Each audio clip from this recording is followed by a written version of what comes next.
Alors on peut penser comme ça au premier abord qu'il n'y a pas d'échange forcément avec ces patients-là parce qu'ils ont une conscience qui est difficile à évaluer. Lina, ça reste une patiente qui est quand même assez souriante. On peut voir quand elle a des signes de douleur, on peut voir quand elle est contente, entre guillemets.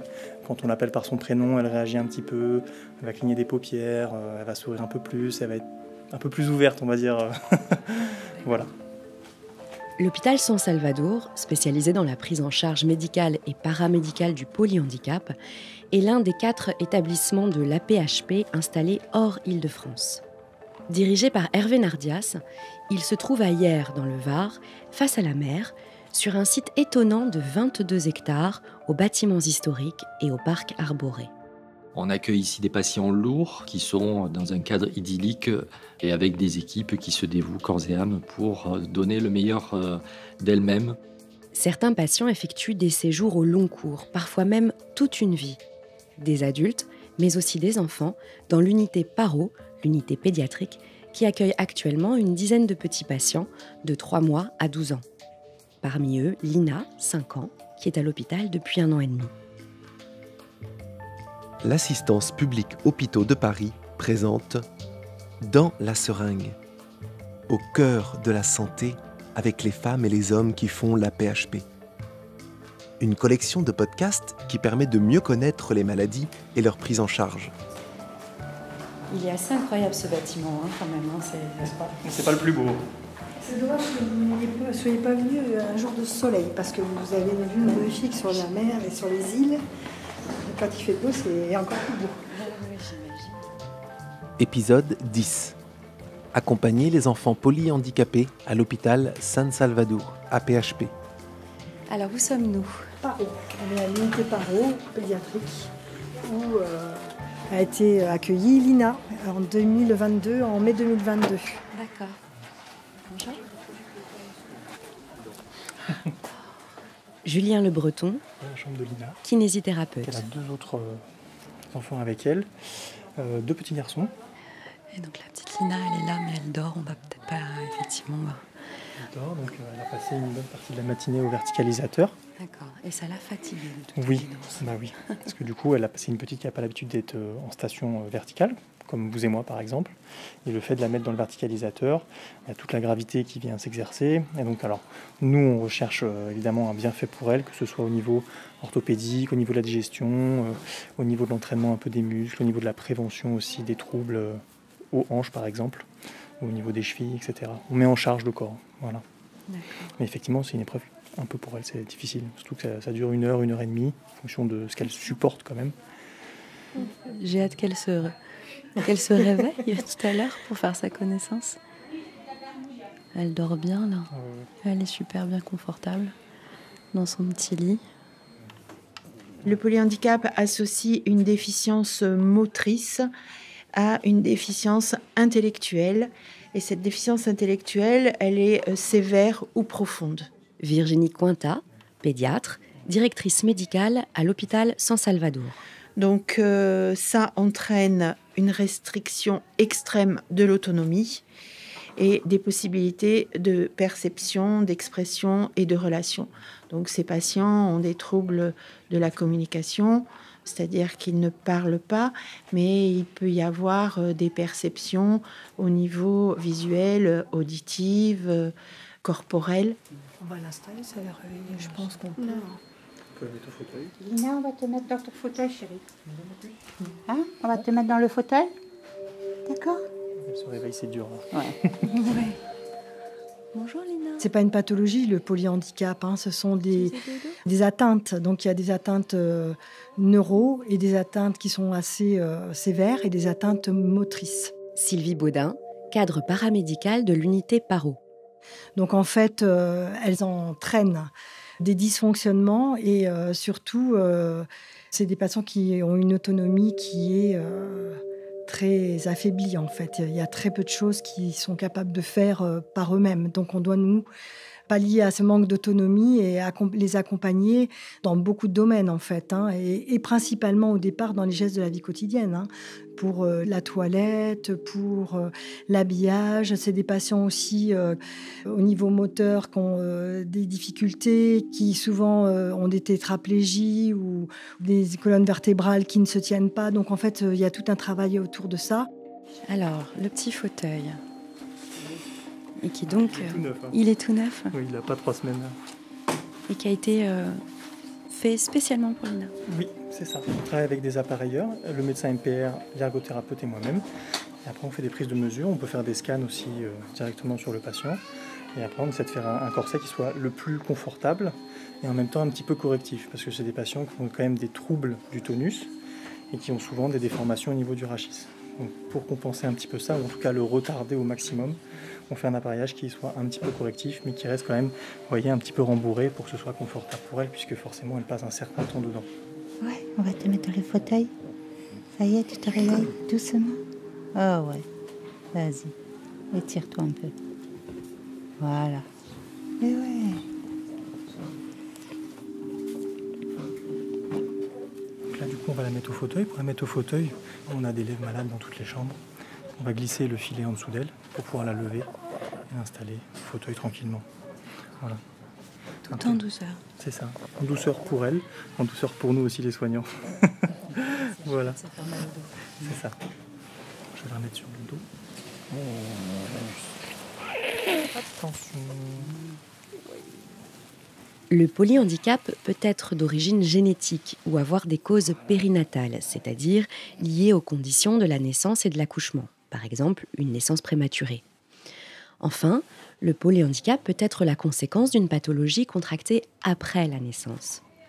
La petite Lina est atteinte d'une maladie rare, le syndrome de Dravet, une épilepsie grave de l'enfant d'origine génétique. Suite à une crise survenue alors qu'elle avait 18 mois, Lina a fait un arrêt cardio-respiratoire qui a engendré des lésions cérébrales irréversibles. Depuis ce temps, Lina, elle a une tétraparésie. Elle ne bouge pas ses 4 membres.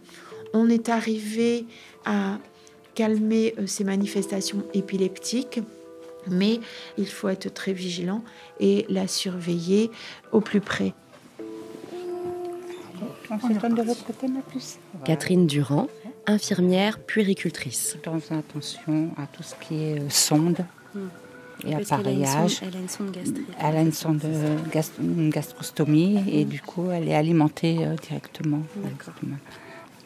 Là, voilà, elle est dans le petit filet. Donc... Ah, et alors voilà le... Ok. Le fameux. Donc c'est sur un rail qui est complètement accroché au plafond et complètement mobile. Et donc là, vous allez là accrocher ce petit filet à cet élévateur, en fait, c'est ça? Exactement. C'est ça. Donc il y a un projet de vie, un projet de soins qui est établi par l'équipe pluridisciplinaire et ce projet de vie est présenté à la famille. Donc l'hospitalisation est déclinée sous forme d'objectifs. Par exemple, ça peut être veiller aux déformations orthopédiques avec la constitution d'un matériel orthopédique, un corset siège, des attelles. Pour le kiné, ça peut être des étirements musculaires, la stimulation motrice et veiller aussi à ce que la peau ne soit pas lésée. Les lits sont équipés de matelas anti-escar et l'équipe soignante fait un travail extraordinaire en repositionnant plusieurs fois par jour nos patients. On veille aussi à ce qu'il y ait des stimulations multisensorielles, des stimulations visuelles, des stimulations cutanées, des stimulations auditives. On a des salles qu'on appelle des salles snozélènes et qui sont des salles multisensorielles où coexistent toutes ces stimulations et puis c'est aussi un lieu d'apaisement. Bonjour. Oh, mais c'est vous que je voulais voir. Est-ce que vous avez juste 2 minutes pour nous montrer la salle snozélène? Oui. Ah, c'est gentil. Merci Julie. C'est Julie, donc c'est l'éducatrice de l'hôpital de jour pédiatrique. Donc c'est une salle de stimulation multisensorielle, visuelle, sonore parce qu'il y a de la musique. On fait des massages, il y a des odeurs, des diffusions d'odeurs. Voilà, donc le principe de la salle, c'est que c'est un environnement contenant, rassurant pour l'enfant. Oui, c'est une petite salle qui est aveugle, d'ailleurs, il n'y a pas de fenêtre. Non, il n'y a pas de fenêtre. Là, c'est vrai qu'elle est chargée parce qu'en ce moment, on a des enfants qui sont très réceptifs au jeu, donc du coup, j'ai pas mal de supports au jeu.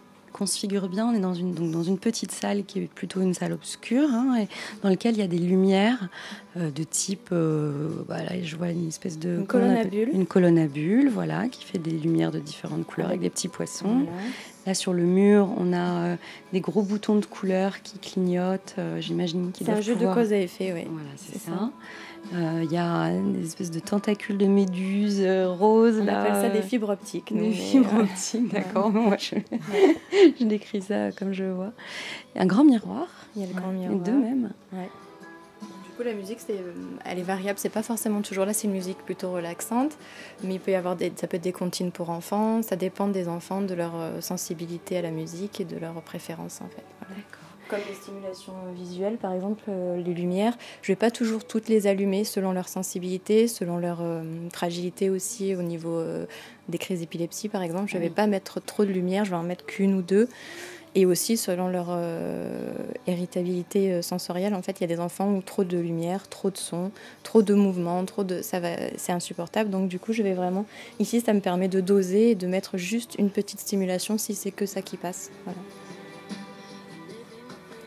La prise en charge est assurée par une équipe pluridisciplinaire constituée de médecins spécialisés, réanimateurs, neurologues, pédiatres, généralistes, psychiatres, dermatologues, de soignants, infirmières, aides-soignants, puéricultrices et de nombreux éducateurs, ergothérapeutes, psychomotriciens, éducateurs, orthophonistes et kinésithérapeutes.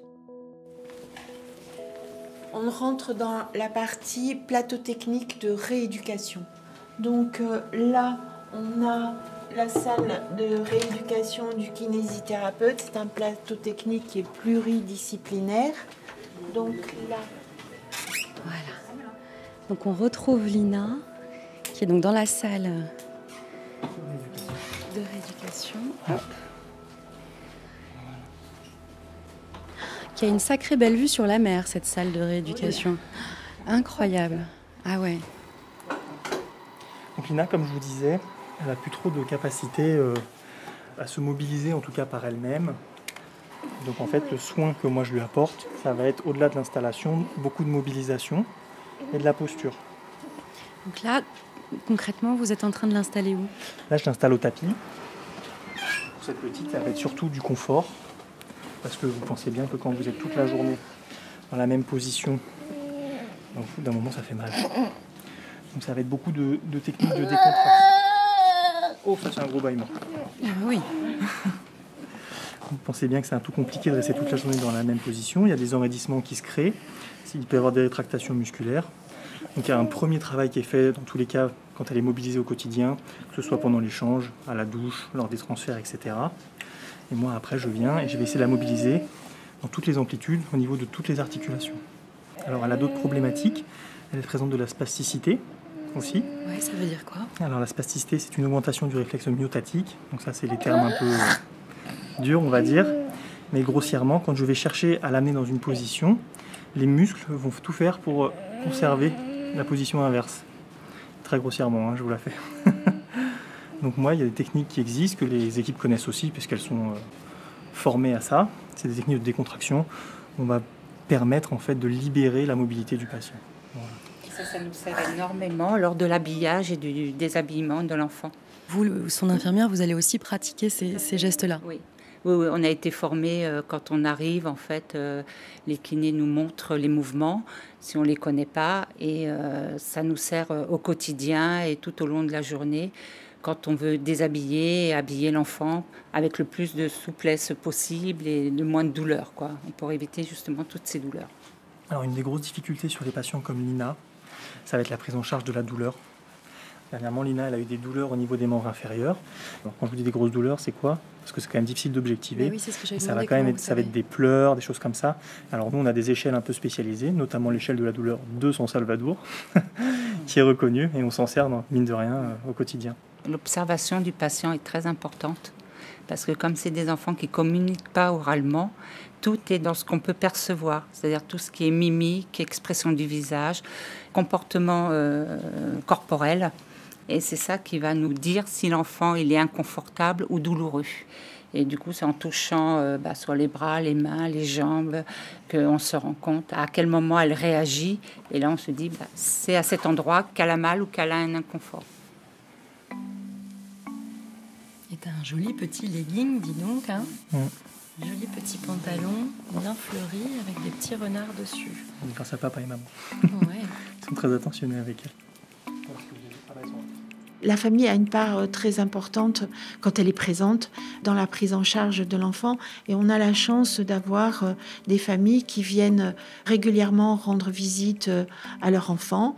Et même des patients qui font des petits séjours thérapeutiques en famille pour maintenir ce lien.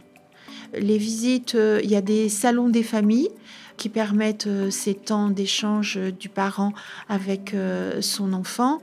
Et puis l'été, on profite aussi de la balnéothérapie puisqu'il y a un accès à la mer et une surveillance par des infirmiers qui ont un brevet de maître nageur sauveteur.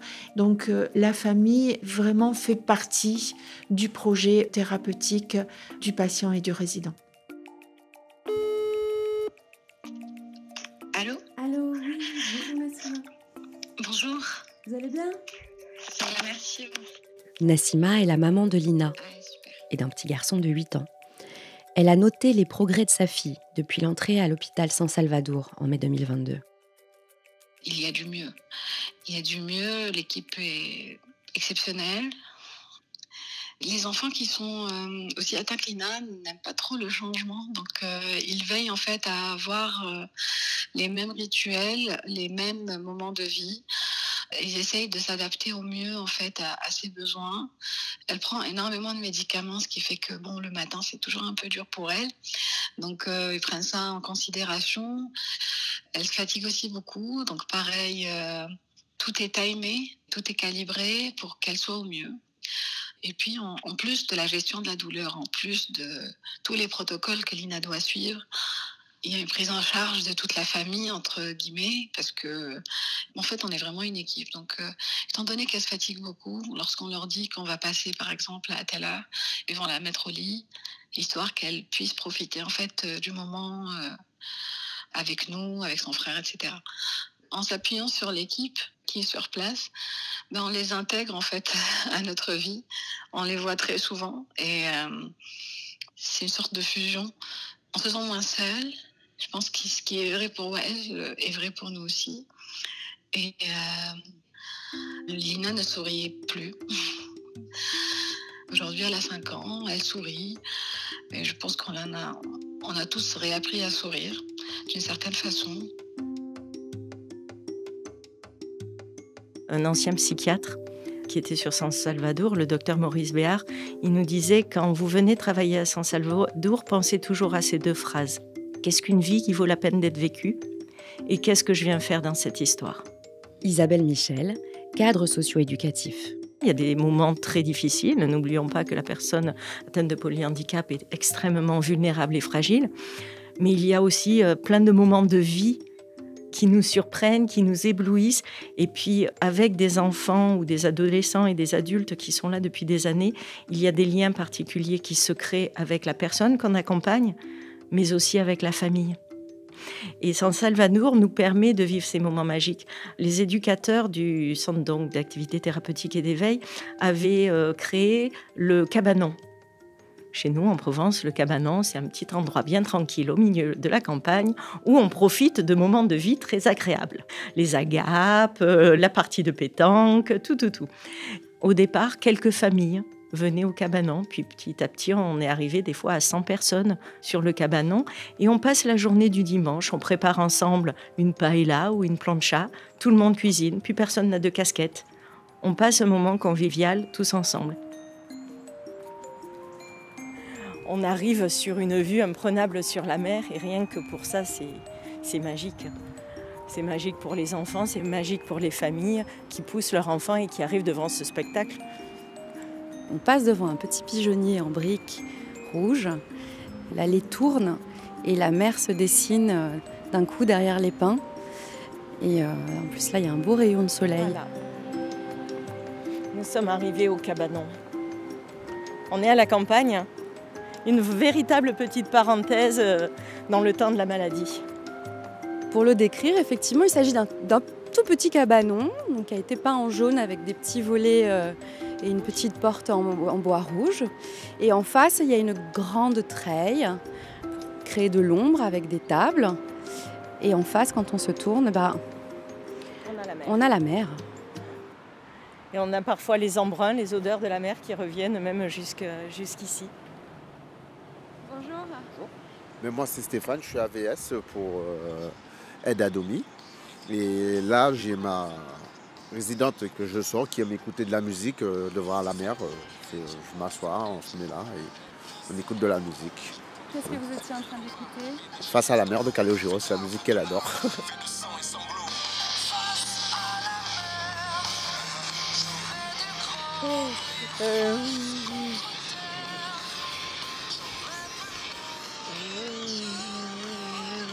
Qu'elle adore avec Stromae. Ah, ouais. Ah oui, on voit là, elle danse et elle chante, elle tape dans ses mains. Ouais.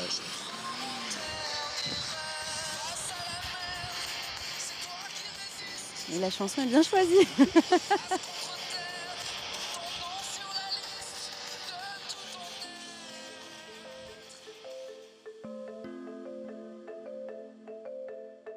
Les besoins en pédiatrie pour patients polyhandicapés diminuent significativement depuis quelques années au profit de jeunes patients présentant des troubles neurodéveloppementaux et quelques compétences cognitives préservées. Il peut s'agir d'enfants présentant une maladie génétique avec atteinte neuromusculaire, cardiaque ou ventilatoire, pouvant nécessiter une ventilation invasive avec trachéotomie ou non invasive. Ou encore des petits patients en post-chirurgie orthopédique pour scoliose, voire amputation. Le nouveau décret du 11 janvier 2022, relatif au fonctionnement des SMR, soins médicaux de réadaptation, permet de faire évoluer les autorisations et de répondre aux besoins des jeunes enfants et adolescents de 0 à 18 ans. Dans cet épisode, vous venez d'entendre Hervé Nardias, directeur de l'hôpital San Salvador, Virginie Cointat, pédiatre et directrice médicale, Julien Le Breton, kinésithérapeute, Sylvie Baudin, cadre paramédical de l'unité Paro, Catherine Durand, infirmière puéricultrice, Julie Mathieu, éducatrice spécialisée, Isabelle Michel, cadre socio-éducatif, Stéphane Déné, auxiliaire de vie sociale, la patiente Lina et sa maman Nassima. Merci à elles et à eux ainsi qu'aux autres membres du personnel de nous avoir accordé de leur temps. Dans la seringue, une collection de podcasts originaux réalisés dans les hôpitaux de l'assistance publique Hôpitaux de Paris. C'est une production du studio Ose. Le reportage est signé Caroline Langlois. À la réalisation, Juliette Medevielle. Pour en savoir plus sur l'AP-HP, retrouvez-nous sur aphp.fr.